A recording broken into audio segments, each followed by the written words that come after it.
chaque époque regorge de talents oubliés, trop visionnaires pour être compris de leur vivant. Jean Cau est de ce lot. Écrivain et journaliste, la transformation du psychisme occidental et les bouleversements de notre morale ont nourri sa plume. Ses ouvrages furent, pour la plupart, accueillis dans l'indifférence du plus grand nombre, mais si les faits ont traîné la patte, ils sont désormais là, criant l'amère vérité baptisée décadence que Cau n'a cessé de fustiger, de sa lettre ouverte aux têtes de chiens occidentaux au discours de la décadence. Si ces vues politiques ont aujourd'hui trouvé des relais dans la voix de certains éditorialistes, ces considérations écologiques sont tout à fait originales et inconnues du grand public. Cau fraye le chemin d'une écologie aux antipodes de celle ânonnée quotidiennement par nos écologistes partisans.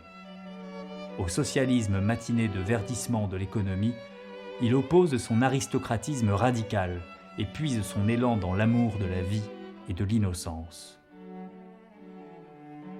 Est innocent, au sens de Jean Cau, celui qui a le sentiment de sa parfaite légitimité. L'innocent est semblable à la nature même. Sa morale est celle qui permet à l'arbre de s'élever au-dessus des cimes pour capter davantage de lumière. On ne saurait cependant aller plus avant dans l'exploration de cette présence au monde sans s'intéresser à Jean Cau lui-même et à l'influence qu'eut sur lui la lecture de Jean Giono. Giono, aux côtés de Céline, Gide, Genet ou Monterland, fut l'idole littéraire de toute une génération de lecteurs, dont Jean Cau faisait partie. À une différence près, celui-ci vécut charnellement l'œuvre du merle manosquin et le comprit de l'intérieur. Il n'a pas lu Giono assis dans une sombre bibliothèque municipale carcassonnaise. Comme il l'écrit dans Croquis de mémoire, « Le hasard voulut que mon initiation, oui, c'est le mot, à Giono se fit au cours d'un été prodigieux de soleil, comme le furent tous les étés de mon adolescence. Alors, il y eut des jours de communion parfaite, entre le soleil, mon corps, les torrents, les galets sur lesquels, allongé, je lisais. L'eau verte, où, à la fin, désespéré de bonheur, je me jetais à l'appel d'invisibles sirènes. Le soleil invaincu, et moi, vainqueur de tout, hurlant le cri de mes guerres en Stasimon et en Épode, le chant du monde.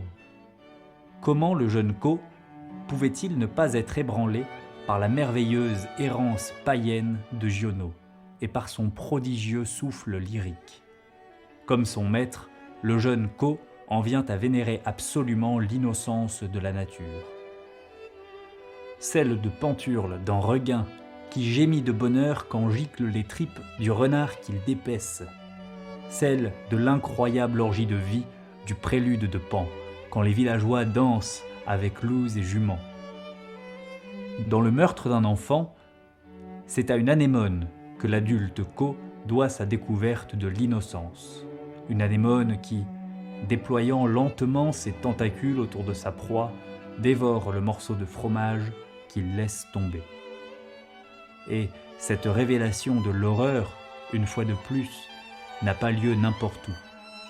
J'étais tapi de bonheur, dans la grotte d'ombre et d'eau, ventre frais dans le corps immense du monde que l'été embrasé. Hors de cette ombre et de cette fraîcheur, je savais ma naissance et pouvais décider de son heure.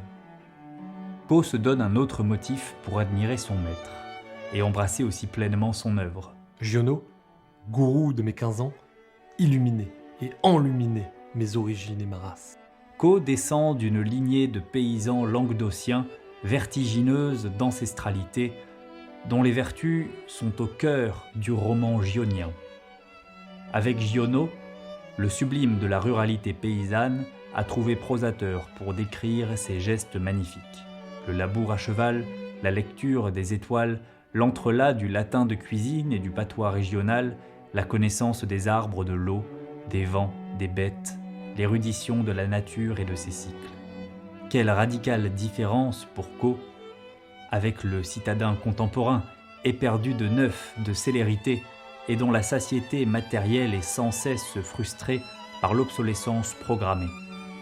Quelle radicale différence entre le besoin de divertissement constant des citadins frénétiques et la force, la noblesse de ces paysans qu'il résume en un mot, la patience. Patience, dans les gestes répétés du laboureur, du cueilleur de grappes, du berger. Patience, dans le traitement réservé aux objets. Patience, du long et solide mariage. Patience inlassable des cycles éternels de la nature. La patience des hommes donne sa pesanteur au monde.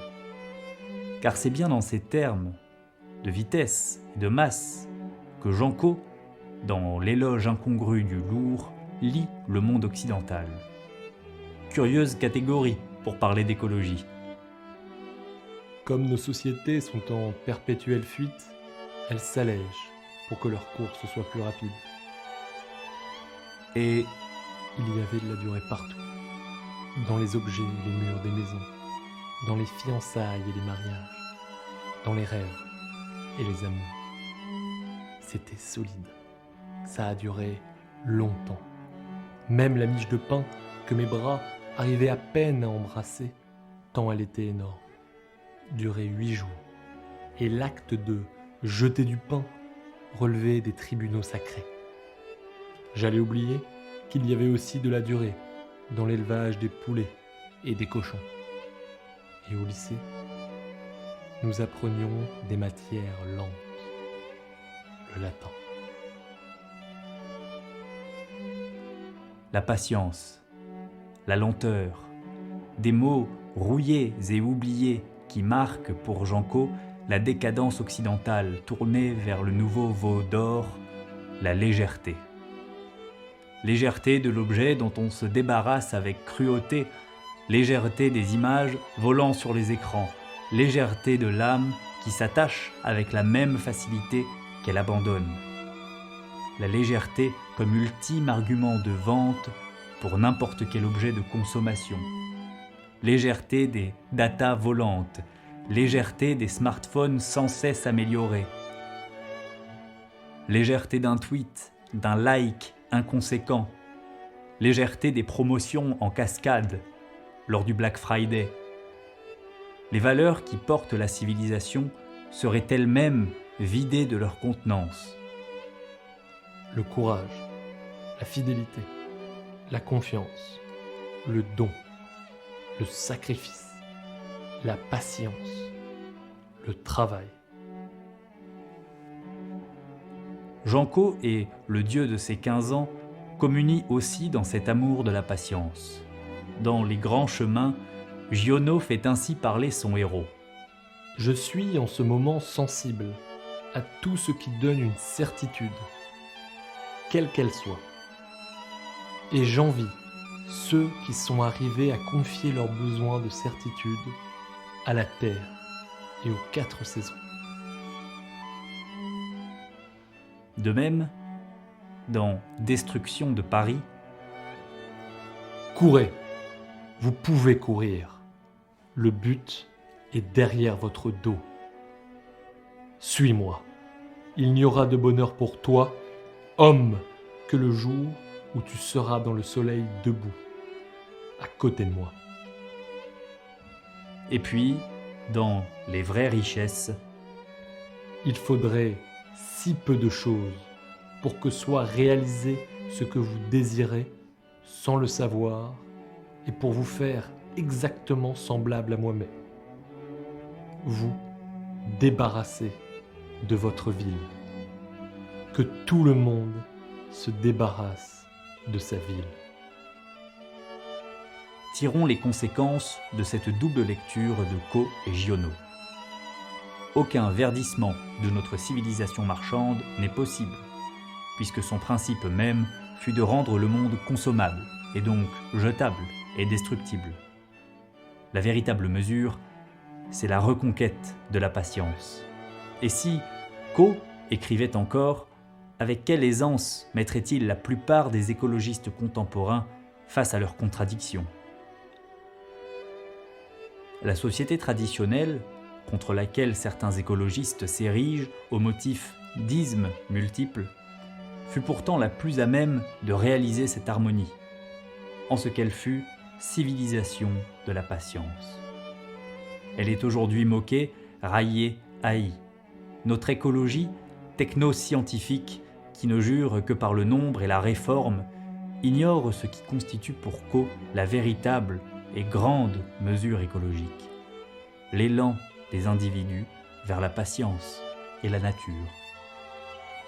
Coe et Giono ne chantent pas la gloire d'un bilan carbone négatif, de la finance verte, des éoliennes, du trottoir inclusif, mais celle des vraies richesses, du triomphe de la vie, accessible à celui qui aura établi un sain rapport avec le monde.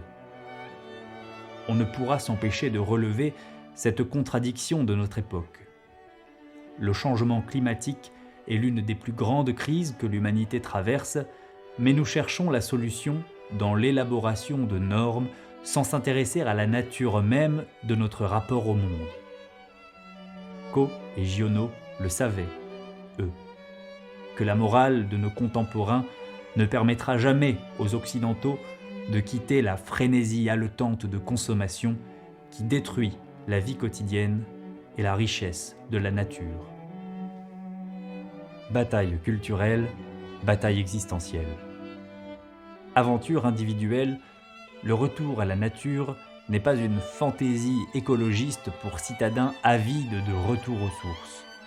Elle est une retrouvaille avec la patience, avec l'éternel retour des pleines lunes et des moissons, les vents et les marées, avec les travaux et les jours, avec les généreuses grappes vendangées dans la nature en fête, avec le triomphe de la vie.